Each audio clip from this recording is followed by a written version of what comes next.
Hello friends, welcome to a question mate. मेरा नाम है विक्की और आज हम बात करेंगे न्यू इकोनॉमिक पॉलिसी 1991 एलपीजी के बारे में, यानी कि लिबरलाइजेशन, प्राइवेटाइजेशन और ग्लोबलाइजेशन के बारे में। हिंदी में इस बात करें तो उदारीकरण, निजीकरण और वैश्वीकरण के बारे में। यह टॉपिक हमारे कमेंट से लिया गया है। कमेंट में पूछे गए सवालों का जवाब हम हमेशा देते हैं, तो अगर आपके मन में भी कोई सवाल है तो आप भी कमेंट में सवाल पूछ सकते हैं। हुआ यूँ था कि 1947 में आज़ादी के बाद हमारे देश की स्थिति बहुत ही ख़राब हो चुकी थी। आज़ादी के बाद की ख़राब स्थिति में हमारी आर्थिक स्थिति भी बहुत नाजुक हो चुकी थी। आर्थिक स्थिति को सुधारने के लिए बहुत सारे उपाय किए गए थे। बहुत सारे उपाय सक्सेस भी हुए, बहुत सारे उपाय फेल भी हुए। उन्हीं में से कुछ उपाय ऐसे भी थे जिनके चलते आर्थिक स्थिति और भी कमज़ोर होती गई। जैसे बहुत सारी कंपनीज जो थी, बहुत सारे सेक्टर जो थे बिजनेस के, वो सीधा गवर्नमेंट के थे। प्राइवेट सेक्टर का उनमें कोई भी इंगेजमेंट नहीं था, जिसकी वजह से बिजनेस ग्रो करना इतना आसान नहीं था। भारत एक अपने आप में सिमट के रह गया था। जिसे सोने की चिड़िया कहा जाता था, वही अब एकदम से सिमट के रह गया था। इसके ना तो आर्थिक स्थिति सही थे, ना तो यहाँ की जनता की हालात सही थे, कोई भी स्थिति सही नहीं थी। जिसकी वजह से 1991 तक आते आते हालात ऐसी हो चुकी थी कि देश की स्थिति इतनी जर्जर हो चुकी थी कि देश का खर्चा चलाने के लिए 4 दिन का भी अपने पास बजट नहीं था। उस समय हमारे प्रधानमंत्री डॉक्टर मनमोहन सिंह थे। देश की हालत इतनी ख़राब हो चुकी थी कि उस समय हमारे पास 4 दिन के खर्चे के बराबर भी पैसे नहीं थे। अगर 4 दिन भी देश का खर्चा चलाया जाता, अगर बाहर से कोई सामान इंपोर्ट कर लिया जाता, तो हमारे देश के सारे पैसे ख़त्म हो जाते और उसके बाद फिर हमारा सर्वाइव करना मुश्किल हो जाता। जनता की हालत बिल्कुल ही ख़राब थी, ऊपर से सरकार पूरे दबाव में आ चुकी थी। उस समय हमारे देश के तत्कालीन प्रधानमंत्री डॉक्टर मनमोहन सिंह थे। जैसा कि हम सभी जानते थे कि डॉक्टर मनमोहन सिंह एक बहुत बड़े अर्थशास्त्री थे, तो उनके पास अपनी कुछ आर्थिक उपाय थे जो उन्होंने किए। उसके बावजूद जब ये ना हो सका तो उन्होंने सोचा कि अब हमें किसी से मदद लेनी चाहिए। अब मदद लेने के लिए कौन था? मदद लेने के लिए अब जब हमारे पास पैसे नहीं होते हैं तो हम मदद लेने किसके पास जाते हैं? जो हमसे बड़े लोग होते हैं। तो हमसे बड़े लोग कहने का मतलब, हम अगर देखें तो अगर हमारे पास पैसे नहीं है तो हम पड़ोसी के पास जाते हैं। अगर पड़ोसी के पास भी पैसे नहीं है तो पड़ोसी के अलावा भी हम किसी से उधार लेते हैं। लेकिन भारत की आर्थिक स्थिति तो पूरी ख़राब हो चुकी थी। इसके पड़ोसी लोग भी इतने स्टेबल नहीं थे कि जो इसकी मदद पूरी तरह से कर पाते। अब इसके पास पैसे थे नहीं और इसे अपनी देश की स्थिति सुधारनी भी थी। के तत्कालीन प्रधानमंत्री डॉक्टर मनमोहन सिंह गए वर्ल्ड बैंक और इंटरनेशनल मॉनेटरी फंड यानी कि आईएमएफ के पास, जो कि 130 देशों का संगठन मिला के काम करते हैं। तो डॉक्टर मनमोहन सिंह ने उनके पास फंड की मांग की कि हमारे देश की स्थिति ख़राब हो चुकी है, हमें कुछ लोन चाहिए। अब वो लोन देने को तो तैयार हो गए। अब कोई भी लोन देगा तो लोन के बहुत सारे शर्त होते हैं। अगर आप किसी से लोन ले रहे हो तो कुछ ना कुछ गिरवी रखोगे या फिर कोई एग्रीमेंट करोगे कि हम इतने दिन में पैसे इस तरह से लौटाएंगे। तो सामने से सोर्स ऑफ इनकम भी पूछा जाता है कि आपके पास कोई सोर्स ऑफ इनकम है, तभी तो आप लौटाओगे पैसा। अब इंडिया के पास ना सोर्स ऑफ इनकम सही था, ना तो पैसे आने के कहीं से कोई आसार दिख रहे थे। तो वर्ल्ड बैंक और इंटरनेशनल मॉनेटरी फंड उन्होंने कहा कि आपके पास लौटाने के लिए तो कुछ है नहीं, आपको हम पैसे दे दे तो हमारे पूरे पैसे डूब जाएंगे, जो हो नहीं सकता। अगर हम पैसे देंगे तो हमें पैसे वापस चाहिए, वो भी इंटरेस्ट के साथ। तो मनमोहन सिंह ने उन्हीं से राय मांगी कि हम क्या कर सकते हैं। तो उस समय वर्ल्ड बैंक और इंटरनेशनल मॉनेटरी फंड के जो चीफ थे, उन्होंने कुछ शर्तें रखी, जिनमें से उन्होंने बिजनेस के तरीके को बदलने का एक प्रपोजल दिया, उन्हीं में से था एलपीजी। एलपीजी का पूरा अर्थ है लिबरलाइजेशन, प्राइवेटाइजेशन, ग्लोबलाइजेशन, जिसको हिंदी में हम कह सकते हैं उदारीकरण, निजीकरण और वैश्वीकरण। अब आइए हम इसको विस्तार से समझते हैं कि ये क्यों किया गया, क्या किया गया, कैसे किया गया और के पीछे क्या रीजन थे। तो हर चीज़ को हम डिटेल में समझेंगे। तो चलिए शुरू करते हैं। लिबरलाइजेशन का हिंदी मतलब होता है उदारीकरण। उदारीकरण उदार से बना है और लिबरलाइजेशन लिबरल से बना है। उदार कहने का क्या अर्थ होता है? अगर आपके सामने कोई व्यक्ति सरलता से पेश आता है तो उसको हम उदार कहते हैं। उसी तरह लिबरलाइजेशन का भी वही मतलब था कि कोई भी बिजनेस अगर कोई कर रहा तो उसको उदारता के साथ उसका काम खुद से करने दे, उसको बीच में रोक टोक ज़्यादा ना हो। तो लिबरलाइजेशन का सीधा सा मतलब था कि काम के बीच में फ्रीडम देना। क्या था कि पहले हमारे देश में की स्थिति ऐसी थी कि बहुत सारे जो सेक्टर थे, बहुत सारे बिजनेस के जो सेक्टर थे, वो सीधा गवर्नमेंट के हाथ में था। गवर्नमेंट खुद उस पर कब्जा जमाए बैठा था कि ये सेक्टर हमारे अलावा कोई नहीं चला सकता। कुछ ऐसे सेक्टर थे जो बिना लाइसेंस के नहीं चलते थे, कुछ ऐसे सेक्टर थे जो जिनमें लाइसेंस लेना कंपलसरी होता था। तो इसी को कम करने के लिए वर्ल्ड बैंक ने कहा कि आपके पास इतने रेस्ट्रिक्शंस है कि कोई बिजनेस ही नहीं कर पाता। तो जब तक बिजनेस नहीं बढ़ेगा तो आपकी इनकम नहीं बढ़ेगी, और इनकम नहीं बढ़ेगी तो आपका कर्जा बढ़ते जाएगा। तो इसके लिए आपको एक काम करना होगा कि आपको उनको कुछ छूट देनी पड़ेगी, ताकि वो अपना काम अच्छे तरीके से अपने तरीके से कर पाए। अभी क्या है कि आपका उनके ऊपर पूरा प्रेशर है, तो आप जैसा चाहते हो वैसा हर कोई कर नहीं सकता। तो इसीलिए बिजनेस ना बढ़ा पाता है वो खुद का, ना आप पैसा कमा पाते हो। तो पैसा नहीं कमाओगे तो कर्जा बढ़ेगा। तो इसलिए आपको उसमें ढील देनी पड़ेगी, यानी कि लिबरलाइजेशन करना पड़ेगा। आपको उदार बनना पड़ेगा उनके प्रति, कि आपको कुछ चीज़ों में उनके प्रति उदार बनेंगे तभी उनका बिजनेस बढ़ेगा। तो वो टैक्स देंगे, उसके बाद ही आपका काम होगा। तो ऐसे में लिबरलाइजेशन में क्या क्या किया गया वो देखते हैं। सबसे पहले बात होती थी लाइसेंसिंग की।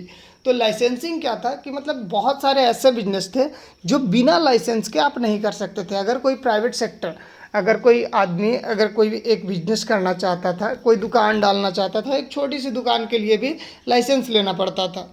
अभी क्या है कि आप एक छोटी सी दुकान डालने के लिए आप फ्रीडम से दुकान डाल सकते थे, लेकिन कुछ सेक्टर ऐसे थे जिनमें लाइसेंस कंपलसरी होता था। अभी भी है कुछ चीज़ों में, जैसे आप हथियार बना के अगर बेचते हैं तो उसके लिए लाइसेंस की ज़रूरत होती है। शराब वगैरह की अगर बिक्री करते हैं तो उसके लिए लाइसेंस की ज़रूरत होती है। लेकिन लाइसेंसिंग सिस्टम सिर्फ इन्हीं चीज़ों पे नहीं, और भी बहुत सारी चीज़ों पर थी जो कि ज़रूरी नहीं था।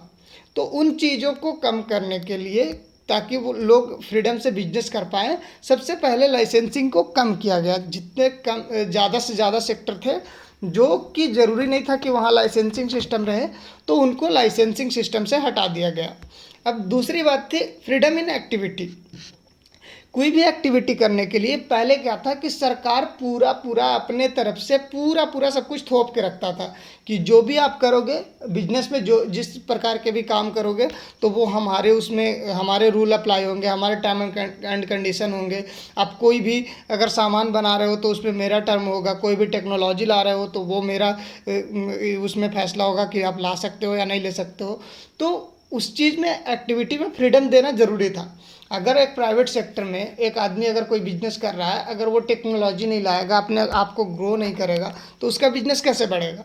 तो और सरकार क्या थी कि उसका खुद का अपना जिम्मा था कि जब तक आप हमसे अप्रूवल नहीं लोगे तब तक वो पास होगा नहीं। तो उसमें क्या होता था कि लोग ला नहीं पाते थे, नई टेक्नोलॉजी नहीं ले पाते थे, नए इन्वेंशन नहीं कर पाते थे।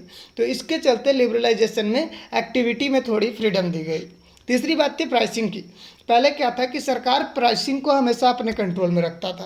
क्या था कि कोई भी अगर वस्तु आप बना रहे हो तो उसका प्राइस गवर्नमेंट द्वारा डिसाइड किया जाता था कि इस चीज़ की प्राइस इतनी होगी। बट लिबरलाइजेशन के आने के बाद प्राइसिंग का डिसीजन उनके ऊपर छोड़ दिया गया, प्राइवेट सेक्टर के ऊपर, कि आप अपना सामान जितने में चाहो उतने में बेच सकते हो। अब यहाँ पे सवाल ये उठता है कि कुछ लोग कहेंगे कि प्राइसिंग में क्यों फ्रीडम दिया गया, प्राइसिंग में फिर तो प्राइवेट सेक्टर वाले पैसे कमाने के लिए कुछ भी करेंगे, वो कितना भी रेट लगा देंगे। तो भाई ऐसा नहीं होता। क्या है कि अगर आप प्राइसिंग में डिफरेंस ला रहे हो तो प्राइसिंग सिर्फ आप अकेले, अब जब लिबरलाइजेशन दिया गया तो आप बिजनेस में अकेले नहीं होंगे, और भी लोग होंगे। तो कंपटीशन जब होगा तो कंपटीशन में जो कम रेट देगा उसी के पास से लोग खरीदेंगे, जो कम रेट में अच्छी क्वालिटी देगा। तो भाई अगर अच्छी क्वालिटी की प्राइसिंग अच्छी होगी तो उसी के पास से ज़्यादा बिक्री होगी। तो प्राइसिंग आप अपने मन से वैसे भी नहीं रख सकते। तो वहाँ पे भी प्राइसिंग आपका डिसाइड खुद आपको करने की खुद के लिए एक फ्रीडम मिल गई। आपको लग रहा है कि फ्रीडम हमको मिल गई, लेकिन प्राइसिंग आप मार्केट के बेस पे ही करोगे। तो इसीलिए इसमें फ्रीडम मिल गया। तीसरा था टैक्स रिडक्शन। कुछ चीज़ों में बहुत भारी टैक्सेस लगते थे। कुछ बिजनेसेस, कुछ सेक्टर ऐसे थे जिसमें टैक्स की भरमार थी, बहुत ज़्यादा टैक्स लिया जाता था। तो उनको टैक्स रिडक्शन थोड़ी सी छूट दी गई कि आप ये बिजनेस करोगे तो कुछ छूट मिलेगी। तो इस तरह से इंपोर्ट करने और एक्सपोर्ट करने में भी बहुत सारे जो टर्म एंड कंडीशन थे जो सरकार द्वारा अप्लाई किए जाते थे कि आप कोई सामान बाहर से मंगवा रहे हो तो उसको मंगवाने के लिए बहुत सारे जो रूल थे अपने गवर्नमेंट के कि ये करना होगा वो करना होगा, तो उसकी उसमें कमी लाई गई कि आप कुछ भी मंगवा सकते हो बाहर से, कुछ भी बाहर भेज सकते हो। इंपोर्ट और एक्सपोर्ट की बहुत ज़्यादा यहाँ पे ग्रोथ हुई। तीसरी थी इन्वेस्टमेंट। पहले क्या था कि आप अगर बाहर का कोई आदमी अगर इंडिया में आके इन्वेस्ट कर रहा है तो उसके लिए बहुत सारे रूल रेगुलेशन थे कि आपको अगर इन्वेस्ट करना है तो ये शर्त पूरा करना पड़ेगा, ऐसा होगा ऐसा होगा। तो वो उन सारी चीज़ों को थोड़ा कम करके और उनको छूट दिया गया कि आप अपने अकॉर्डिंग बाहर में भी इन्वेस्ट कर सकते हो, बाहर वाले आके इंडिया में भी इन्वेस्ट कर सकते हैं, जिससे कि बिजनेस में ग्रोथ जल्दी हो सके। अब लिबरलाइजेशन को हमने समझ लिया है कि लिबरलाइजेशन क्या था, क्यों था और किस प्रकार से था। अब हम आगे देखेंगे प्राइवेटाइजेशन के बारे में। अभी हमने एलपीजी के एल को समझ लिया, एल यानी कि लिबरलाइजेशन को हमने समझ लिया। अब हम आप आगे देखते हैं पी को यानी कि प्राइवेटाइजेशन को। प्राइवेटाइजेशन का हिंदी अर्थ होता है निजीकरण। जैसा कि आप नाम से ही स्पष्ट है, प्राइवेटाइजेशन कहने का मतलब है प्राइवेट करना यानी कि निजीकरण करना। तो निजीकरण किसका निजीकरण किया जाए? कोई भी सामान हो, किसी एक पर्टिकुलर व्यक्ति का हो तो उसका सामान है तो वो उसके निजी है, लेकिन कोई भी सामान अगर सरकार की हो तो वो पूरे पब्लिक की होती है, यानी कि वो पब्लिक सेक्टर होती है। तो 1991 से पहले क्या था कि अधिकतर जो सेक्टर थे बिजनेस के, जो अधिकतर सेक्टर थे उन सारे सेक्टर पे गवर्नमेंट कब्जा जमाए बैठा था कि ये भी सेक्टर हम संभालेंगे, ये बिजनेस भी हम ही करेंगे, इस हमारे अलावा कोई नहीं कर सकता, ये भी हम ही करेंगे। मतलब सब कुछ सिमट के लेके बैठे हुए थे। तो इसमें होता क्या था कि सरकार का काम होता है व्यवस्था देखना, सोशल वेलफेयर का काम होता है, लोगों का भलाई के लिए सोचना होता है कि जनता किस तरह से आगे बढ़े, ना कि उनका काम होता है बिजनेस चलाना। तो बिजनेस चलाना उनका काम होता नहीं है एग्जैक्टली। बिजनेस चलाने के लिए चाहिए आदमी चाहिए। तो बिजनेस वैसे तो आप चला सकते हो, सरकार में चला सकते हो, लेकिन सरकार का मेन काम होता है सोशल वेलफेयर। तो सोशल वेलफेयर करने के लिए आप अगर बिजनेस पे पूरा पूरा फोकस कर दोगे तो आपका सोशल वेलफेयर कहाँ जाएगा? तो बिजनेस आप करो लेकिन एक लिमिट में।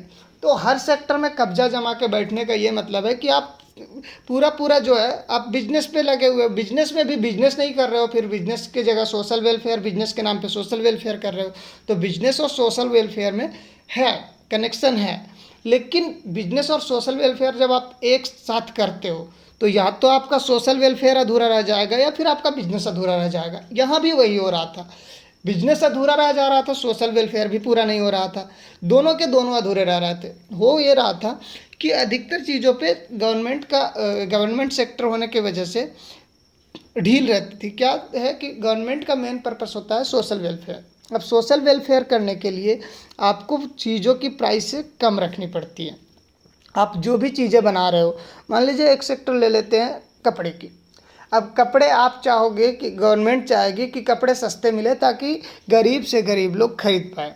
अब आपकी कंपनी कपड़े बना रही है तो कपड़े बनाने में जो भी कपड़े आप बनाएंगे कम प्राइस के लिए बनाएंगे, तो कम प्राइस में बनाने पे उसकी क्वालिटी घट जाएगी।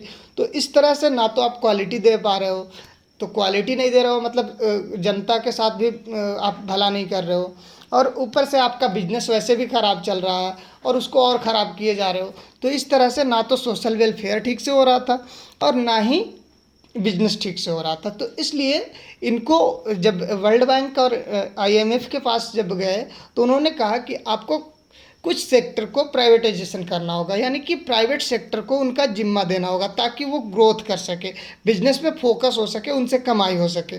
अब यहाँ पे पहला रीज़न जैसे मैंने बताया कि सरकार का काम होता है सोशल वेलफेयर, ना कि बिजनेस काम होता है बिजनेसमैन का। तो बिजनेसमैन को आप उसको हैंड ओवर कीजिए, कुछ सेक्टर को बिजनेसमैन को हैंड ओवर कीजिए जो अपने तरीके से बिजनेस चलाए और आपके देश का आर्थिक स्थिति में सुधार आ जाए। तो सबसे पहली बात तो उन्होंने लिबरलाइजेशन करवा दिया जिससे कुछ चीज़ों में छूट दे दी गई।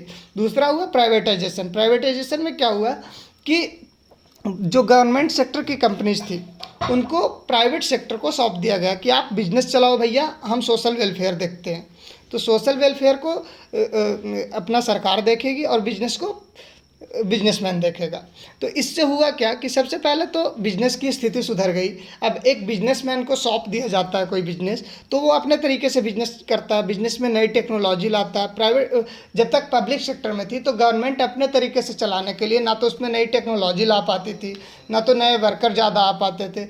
अब यहाँ प्राइवेट सेक्टर में आने के बाद उनके पास नई टेक्नोलॉजी थी, बाहर से वो, क्योंकि लिबरलाइजेशन भी हो चुकी थी तो वो बाहर से भी टेक्नोलॉजी को इंपोर्ट कर सकते थे, अच्छे लोगों को हायर कर सकते थे। और गवर्नमेंट के पास इतने ज़्यादा रिसोर्सेज थे नहीं कि वो अच्छी टेक्नोलॉजी ला सके या फिर अच्छे लोगों को काम वो चूज कर पाए। क्योंकि क्या था कि एक बिजनेसमैन अपने तरीके से बिजनेस करता है, पर गवर्नमेंट उन्हीं के सहारे रह जाता है जो उनके एम्प्लॉय हैं। तो एम्प्लॉय के सहारे पूरा पूरा बिजनेस आप कभी नहीं कर सकते। बिजनेसमैन का खुद का एक स्टैंड होना चाहिए। तो गवर्नमेंट संभालेगी, गवर्नमेंट अपना काम सोशल वेलफेयर संभालेगा या बिजनेस, तो एक बिजनेसमैन को सौंपना ये ज़रूरी था, इसीलिए प्राइवेटाइजेशन ज़रूरी था। प्राइवेटाइजेशन से ये हुआ कि सबसे पहले माल की क्वालिटी सुधर गई। अब हर प्राइवेटाइजेशन में क्या हुआ कि एक सेक्टर पहले सिर्फ गवर्नमेंट के पास था, अब प्राइवेटाइजेशन होने के बाद क्या हुआ कि प्राइवेट में बहुत सारे लोग आ गए। अब बहुत सारे लोग आ गए मतलब बहुत सारे बिजनेसमैन एक ही बिजनेस को कर रहे हैं। बिजनेस को जब सेम बिजनेस को 4 लोग करेंगे तो 4 लोगों के बीच कंपटीशन होगी। तो कंपटीशन क्या होता है, सबसे पहले कंपटीशन होता है प्राइसिंग की। तो प्राइसिंग में सब एक दूसरे को बीट करने में लग गए। दूसरी होती है क्वालिटी की, क्वालिटी में लोग एक दूसरे को बीट करने में लग गए। टेक्नोलॉजी की भी बीटिंग चलने लगी। तो एक दूसरे की कंपटीशन में हमारी क्वालिटी भी सुधर गई, जो सोर्स ऑफ इनकम थे वो भी बढ़ गए और एक बिजनेस भी अच्छे से रन होने लगा। दूसरा था डिसइन्वेस्टमेंट। क्या हुआ कि प्राइवेटाइजेशन से हमारा जो भी पैसा सरकार का, जिन सेक्टर में सरकार का पैसा लगा हुआ था, तो वो अपना जो भी पैसा इन्वेस्ट किया था वो सरकार के पास वापस आ गया। जब सरकार के पास पैसे वापस आ गए तो उनकी आर्थिक स्थिति धीरे धीरे संभलने लगी। अब नेक्स्ट था लॉस प्रॉफिट को, लॉस जो बिजनेस लॉस में चल रहे थे वो प्रॉफिट में बदल गए। जैसे कुछ बिजनेस ऐसे थे जिसका सरकार खुद से अच्छे से ना चला पाने के कारण वो लॉस में थे, क्योंकि सरकार का मेन काम होता है सोशल वेलफेयर। तो वो सोशल वेलफेयर के चक्कर में प्राइस कम रखते थे, क्वालिटी घटिया देते थे। तो इस चक्कर में ना तो बिजनेस सही चल पा रहा था, ना तो सोशल वेलफेयर ठीक से हो रहा था। तो इसलिए जो लॉस मेकिंग जो कंपनीज थी वो भी अब प्रॉफिट में आने के कगार पर थे, क्योंकि प्राइवेटाइजेशन में एक बिजनेसमैन को वो पूरा बिजनेस सौंप दिया गया। थर्ड था ट्रेडिंग में। अब ट्रेडिंग में क्या था कि प्राइवेटाइजेशन करने के बाद बाहर के लोग भी इसमें इन्वेस्ट करने लगे। तो इससे हुआ क्या कि बाहर की टेक्नोलॉजी भी बढ़ने लगी। तो इन सब रीजन से प्राइवेटाइजेशन जरूरी था और प्राइवेटाइजेशन को लागू किया जा गया। वर्ल्ड बैंक और IMF के दिशा निर्देश में उस समय के तत्कालीन प्रधानमंत्री डॉक्टर मनमोहन सिंह ने इस चीज़ को लागू किया। अभी हमने LPG के L और P को समझ लिया है। L का मतलब लिबरलाइजेशन और P का मतलब प्राइवेटाइजेशन, दोनों को समझ लिया। अब हम चलेंगे G पर, जिसका मतलब होता है ग्लोबलाइजेशन। ग्लोबलाइजेशन का हिंदी अर्थ है वैश्वीकरण, यानी कि विस्तार करना, विश्व में विस्तार करना। अब होता यह था कि जब आज़ादी के बाद से हमारे जो बिजनेस की स्थिति थी भारत की, वो सिर्फ भारत के अंदर ही सिमट के रह गई थी। बाहर से कुछ भी अगर लाना होता था, ले जाना होता था, तो उसके ऊपर बहुत सारे ऐसे रूल्स थे जिसके कारण इंपोर्ट और एक्सपोर्ट में बहुत सारे प्रॉब्लम्स थे। ड्यूटीज एंड टैक्सेस भी बहुत ज़्यादा थी, जिसकी वजह से इंपोर्ट एक्सपोर्ट और पूरे विश्व में बिजनेस करना बहुत मुश्किल था। तो इसीलिए वर्ल्ड बैंक और IMF के दिशा निर्देश में इन्होंने कहा कि आपको विस्तार करना होगा। अब आपको भारत में सिमट के नहीं रहना पड़ेगा, आपको बिजनेस को बढ़ाना है तो विस्तार करना होगा, विश्व में पूरा फैलाना होगा बिजनेस को। अब हो ये रहा था कि इंडिया के बिजनेसेस जो थे वो लो क्वालिटी के बावजूद भी उतने में सिमट के रह जा रहे थे। अब मान लीजिए एग्जाम्पल के लिए ले लेते हैं, एक क्लास में 10 बच्चे हैं। अब 10 बच्चों के बीच जब कंपटीशन होती है तो 10 बच्चे में 10 के 10 तो तेज होते नहीं, फिर भी उनके बीच में कंपटीशन होती है कि हमें उससे बेहतर करना है। तो उसी तरह से इंडिया में जो थे, इंडिया में जो अपने बिजनेसमैन थे, मान लीजिए 10 स्टूडेंट हैं, तो 10 स्टूडेंट के बीच में ही कंपटीशन हो रहा था कि हम उससे बेहतर करेंगे। अब 10 स्टूडेंट में 10 के 10 अगर मान लीजिए एवरेज रैंकिंग वाले हैं, 10 के 50 नंबर से ऊपर नहीं आते, तो उनको जो 50 में से 50 पूरा मान लीजिए 100 में से जो 50 ला रहा है 50 के बाद जो नीचे रैंकिंग वाले हैं उससे बेहतर है कि 50 वाला सबसे ज़्यादा खुश रहेगा कि हमारा 50 आ रहा है, यानी कि सबसे ज़्यादा आ रहा है। अब यहाँ जब कुछ लोगों को अब उन्हीं 10 स्टूडेंट में 10 और एक्स्ट्रा स्टूडेंट ला के भर दिए जाए जिनके नंबर 80 से ऊपर जा रहे हैं, 80, 90 और 100 के लगभग जा रहे हैं, तो उनमें से फिर स्टूडेंट के बीच कंपटीशन बढ़ जाएगा, जिससे कि उनमें ग्रोथ आएगी। अब क्या हो रहा था कि यहाँ इंडिया में अगर 10 बिजनेसमैन है तो 10 के बीच में ही कंपटीशन था, तो जिनके हाई मार्क्स थे, मान लीजिए अगर 100 में से 50 आ रहा है सबसे हाई, तो 50 वाला सबसे ऊपर है। यहाँ नंबर 1 50 वाला ही था, लेकिन अब नंबर 1 बनाने के लिए वहाँ पे कंपटीशन में डाल दिया हम 80 वाले को। अब 80 वाले से कंपटीशन करना था, 50 वाला अब ये एफर्ट लगा रहा था कि हम 80 वाले को क्रॉस करें। पहले वो 50 वाला अपने आप में खुश था कि हम 50 नंबर में, मेरा सबसे ज़्यादा टॉप रैंकिंग पे हम ही हैं, लेकिन जब उसके बीच में एक 80 रैंकिंग वाले को ले आएंगे तो वो 80 वाले के साथ कॉम्पीट करेगा और वो ज़रूर कोशिश करेगा कि इस बार 50 की जगह मेरा 70 आए, 80 से ऊपर लाने की कोशिश करेगा, लेकिन मिनिमम वो यही कोशिश में रहेगा कि उसके आसपास ज़रूर रहें।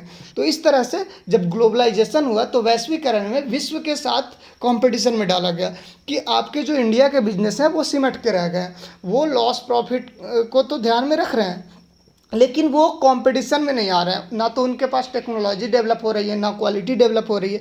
तो इसके लिए आप अपने बिजनेसेस को विश्व के साथ कॉम्पीट कीजिए, ताकि जब विश्व से बाहर से सामान आना शुरू हो जाएगा तो लोगों को ये नज़र आएगा कि बाहर से सामान अगर अच्छी क्वालिटी की आ रही है तो इंडिया में अगर अच्छी क्वालिटी की नहीं आएगी तो लोग बाहर से मंगवाएंगे। अब आपको लग रहा होगा कि ये गलत बात है, बाहर से सामान आएगा अपना इंडिया का सामान नहीं बिकेगा।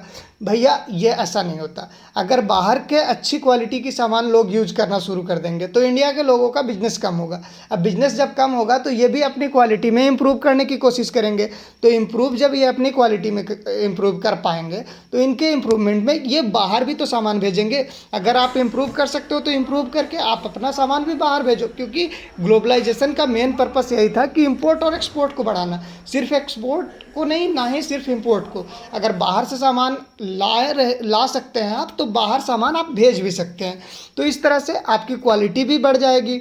आप बाहर सामान भेज पा रहे हो मतलब आपका बिजनेस बढ़ भी रहा है। तो इस तरह से हमारा इम्पोर्ट एक्सपोर्ट में जो है वो इंक्रीमेंट हुआ, यानी कि बढ़ावा मिला। दूसरा था गुड्स एंड सर्विसेज पे टैक्सेस बहुत ज़्यादा थे। अगर पहले 1991 से जब टैक्सेस की बात करें तो इंपोर्ट और एक्सपोर्ट पे बहुत सारे टैक्सेस और ड्यूटीज लगाए जाते थे, जिसकी वजह से ना तो बाहर से सामान ज़्यादा आ पाता था, ना बाहर भेजा जा सकता था। ग्लोबलाइजेशन के बाद और लिबरलाइजेशन के बाद इसे थोड़ा कम किया गया ताकि लोग अच्छी तरह से बिजनेस कर पाए और आर्थिक स्थिति में सुधार आ पाए। तीसरी थी प्राइसिंग में कंपटीशन। जैसा कि हमने बताया कि अगर ग्लोबलाइजेशन हुआ तो वहाँ कंपटीशन बढ़ा दिया गया, तो कंपटीशन बढ़ा देने के कारण प्राइसिंग में डिफरेंस आ गया। अब बाहर से जब सामान अच्छी क्वालिटी की सस्ते में आ रही थी तो यहाँ के जो पहले से जो सामान बेच रहे थे वो लो क्वालिटी को भी ऊंचे दामों पे बेच रहे थे। अब जब बाहर के सामान सस्ते प्राइस में अच्छी क्वालिटी मिल पा रही थी तो यहाँ भी कंपटीशन आ गया, तो कंपटीशन की वजह से प्राइसिंग में नीचे आ गई। अब जब बाहर की प्राइसिंग नीचे आ गई तो यहाँ के लोगों को भी प्राइस नीचे करना पड़ गया, जिससे कि आम जनता को फ़ायदा हुआ। अब प्राइसिंग में जब कंपटीशन हुई तो कम प्राइस में लोगों को सामान मिलना शुरू हो गया, क्वालिटी भी अच्छी आने लगी, टैक्सेस में डील मिली तो बिजनेस भी बढ़ने लगे। इस तरह से वर्ल्ड वाइड हमारा बिजनेस बढ़ने लगा और इस तरह से आर्थिक स्थिति को सुधारने के लिए एलपीजी को लागू किया गया, यानी कि लिबरलाइजेशन, प्राइवेटाइजेशन और ग्लोबलाइजेशन का ये काम था कि इससे हमारे देश की आर्थिक स्थिति, जैसे कि हमने कहा कि 1991 में ये फैसला लिया गया कि एलपीजी इंडिया में आएगा, लिबरलाइजेशन और प्राइवेटाइजेशन और ग्लोबलाइजेशन। एलपीजी के आने के बाद देश की हालत उस समय 1991 में हमने बताया कि 4 दिन के खर्चे चलाने के लायक भी नहीं थी, लेकिन एलपीजी आने के बाद 1991 में हमने कर्जा लिया था जो भी वर्ल्ड बैंक और आईएमएफ से, उसको 1994 तक हमने पूरा हमारे इंडिया के प्रधानमंत्री द्वारा 1994 तक पूरा उसको ब्याज के साथ लौटा दिया गया। आप इसी से समझ सकते हैं कि एलपीजी के आने का कितना फ़ायदा हुआ होगा हमारे देश को। जो 3 साल के अंदर हमने जितना भी कर्जा लिया था बाहर के देशों से, वर्ल्ड बैंक से और आईएमएफ से, वो पूरा का पूरा पैसा हमने ब्याज सहित 3 साल के अंदर लौटा दिया। तो इसका मेन फ़ायदा यही था कि लिबरलाइजेशन और प्राइवेटाइजेशन और ग्लोबलाइजेशन का, कि हमारी आर्थिक स्थिति सुधर गई, जिसकी वजह से आज हम सब अच्छे से सर्वाइव कर पा रहे हैं, हम अच्छी क्वालिटी का सामान यूज कर पा रहे हैं। अगर हम जो भी कर पा रहे हैं आप आज अच्छे से, उसकी वजह है कि एलपीजी हमारे देश में आई। और इसका श्रेय हम डॉक्टर मनमोहन सिंह को दे सकते हैं, जो बहुत बड़े अर्थशास्त्री और बहुत समझदारी से उस समय उन्होंने काम किया, जब देश की हालत इतनी जर्जर होने के बावजूद उन्होंने एलपीजी को इंडिया में लाकर इस तरह से हमारे देश की आर्थिक स्थिति को संभाला था। थैंक यू दोस्तों, आज के टॉपिक में बस इतना ही। मिलेंगे अगले वीडियो में अगले टॉपिक के साथ। तब तक के लिए have a good life, have a great story of your life. Thank you.